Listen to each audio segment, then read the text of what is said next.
let's move on to the surface area of a frustum. Frustum. Let's understand what is a frustum first.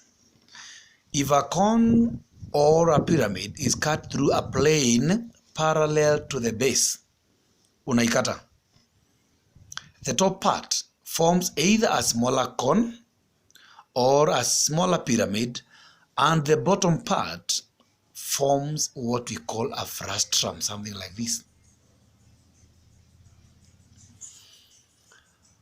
And for us to be able to understand how to deal with frustum, a frustum can either be obtained from either a cone or a pyramid.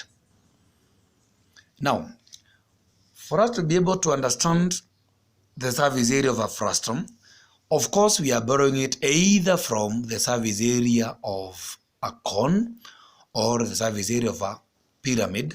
But of course, we have to start by having the knowledge on how to complete.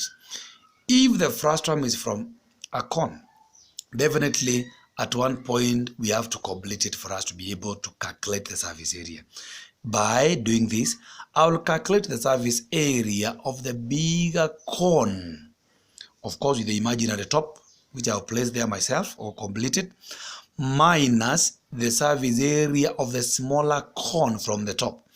Whatever I'll be left with is the surface area of a frustum. When it comes to frustum, there is something again which you have to bring on board. You have to understand something on similarity. You have to bring on board the knowledge on similarity, because if I'm given the bigger radius and the smaller radius, and of course I've been given either part of the height, either of the cone or the frustum or the cone, then when I bring on board the knowledge on similarity, I'll be able to calculate the missing value. So we normally say the big radius over the small radius should be equal to the big height over the small height. So this one is very important for us to be able to work out with frustums. For example, find the surface area of a frustum whose top and bottom diameters are 30 centimeters, 20 centimeters, and 30 centimeters, and it has a height of 12 centimeters.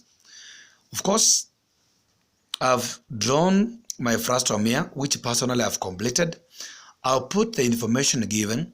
The top diameter is 30, so I'll take the radius to be 15. I mean the bottom diameter is 30, so I'll take the radius to be 15. The top diameter of the frustum is 20, I'll take the radius to be 10. The height of the frustum is 12. Of course, I have something here missing. Are we there? And that's why I was saying, at this point now, we require the knowledge on similarity. We have to complete this. If I want to calculate the height, which is missing, I'll come and say, it will be the big height over the small height equals to the big radius over the small radius. Now, what is the big height? The height of the whole cone will be given by 12 plus the small height over. What is the height of the smaller cone? Height h equals to the big radius is 15 over the small radius is 10. From there, I have now 10 into 12 plus h equal to 15h. Are we there? And from there, of course, we have 120 plus 10h equal to 15h. So 120 equals to 5h divided by 5 divided by 5. The smaller h will be, what is this?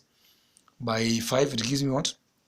2, because of it will be 24. You see, now I've been able to calculate the smaller height. So back to the question.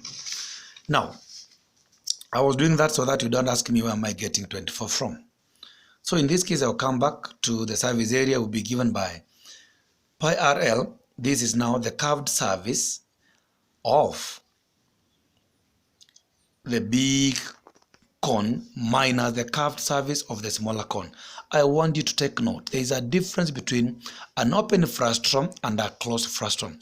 In this case, this is an open frustum. That's why you find the surface area. I'm not interested with the area of the base and the area of the bottom. So it will be 22 over 7 times.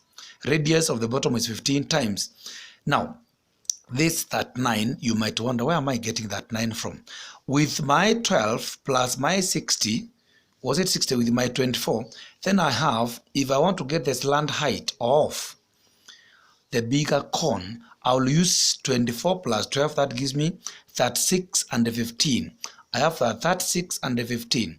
36 squared plus 15 squared square root. That one leaves me 39. Are you there? Minus 22 over 7. I'm now going to the smaller cone.